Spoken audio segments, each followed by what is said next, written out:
గులాబీ చిన్నబాస్ చేతి మీద కమలవల మీద అగ్గి మీద గుగ్గిలం అయితే అవుతున్నారు. అదే బీఆర్ఎస్ వర్కింగ్ ప్రెసిడెంట్ కేటీఆర్ గారు కాంగ్రెస్ చేతిలోనే కమలం పార్టీ ఉందనేటువంటిది ఓ సంచలన వ్యాఖ్యలు అయితే చేసిండ్రు. నిజంగా అక్కడ కేంద్రంలోనే బీజేపీ ఉంది, ఇక్కడ రాష్ట్రంలోనే కాంగ్రెస్ పార్టీ ఉంది. ఇంకోటి ఏంటంటే అవి రెండు కూడా విరుద్ధ ధృవాలనే చెప్పాలి, అందరూ ఒప్పుకునేటువంటి నిజం. కానీ కేటీఆర్ గారు అయితే అంటున్నారు చేతిలోనే కమలం ఉంది. ఈ చోటేబాయికి ఈ కమలం కార్యకర్తలందరూ కూడా కాంగ్రెస్ కట్టర్ కార్యకర్తలు గాక పనిచేస్తున్నటువంటి ఒక సంచలన వ్యాఖ్యలు అయితే చేసిండ్రు. చీకటి రాజకీయ ప్రయోజనాల కోసం చేతి కలుపుతూ చోటేబాయి కోసం కలిసి పనిచేస్తున్నారు. ఎన్ని అరాచకాలు జరిగినప్పటికీ కూడా ఒక్కరు నోరు మెదుపుతలేరని కూడా విమర్శలు చేసిండ్రు. రేవంత్ మీద ఈగ వాలకుండా కమలనాథులు అయితే చూసుకుంటున్నారు అన్నటువంటి మాట కూడా ఆయన మన కేటీఆర్ అయితే విమర్శించిండ్రు. మూసి కావాలంటారు, ఏమన్నా అంటే నిద్ర నటిస్తారు అని తీవ్ర స్థాయిలో అయితే ధ్వజమెత్తిండ్రట.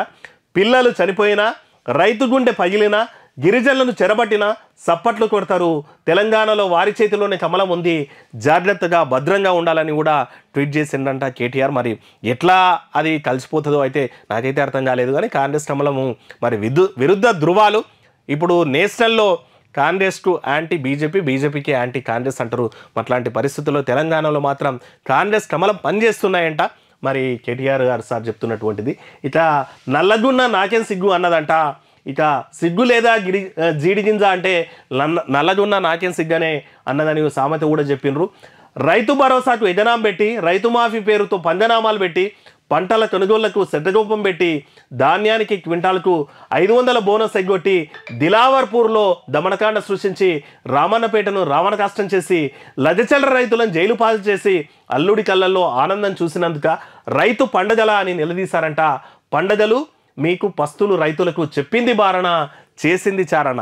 అంటే పండగలేమో మీకు పస్తులు రైతులకు, చెప్పిందేమో బారణ, చేస్తుందేమో చారణ అని కాంగ్రెస్ పార్టీ పైన ఇక తీవ్ర స్థాయిలో అయితే ధ్వజమెత్తారు కేటీఆర్. దాంతోపాటు ఇక కమలం కాంగ్రెస్ రెండు ములాఖత్ ఈ దోస్తులుగా రాష్ట్రంలో పనిచేస్తున్నాయంట.